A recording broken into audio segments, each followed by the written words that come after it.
Hello everyone, কেমন আছো সবাই? আশা করছি ভালো আছো আর আমিও ভালো আছি। তো চলে এলাম নতুন একটা রেসিপি ভিডিও নিয়ে। আজকে বানাবো এগ রোল। তো চলো পুরো ভিডিওটা দেখতে থাকো।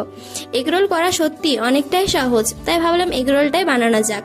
সত্যি ভীষণ সুন্দর হয়েছিল। তোমরা বাড়িতে বানিও একদম সহজ পদ্ধতিতে।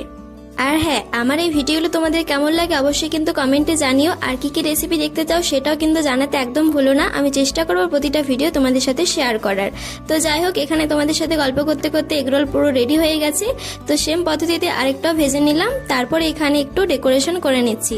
দিয়ে দিলাম শসা আর দিয়ে দিলাম পেঁয়াজ কুচি। আমার কাছে গাজর ছিল না বলে দিইনি। আর দিয়ে দিয়েছি সস। আমি এক হাতে ভিডিও করছিলাম আর এক হাতে মুড়ছিলাম বলে একটু প্রবলেম হচ্ছিল, তাই মোড়াটা তোমাদের সাথে শেয়ার করতে পারলাম না। যাই হোক, ভিডিওটা ভালো লাগলে লাইক কমেন্ট শেয়ার করে দিও আর সাবস্ক্রাইব করতে কিন্তু ভুলো না। নেক্সট রেসিপি আসছে খুবই তাড়াতাড়ি। তো চলো, আজকে ভিডিওটা এতটাই। দেখা হচ্ছে অন্য কোনো ভিডিওতে। সবাই খুব ভালো থেকো, সুস্থ থেকো।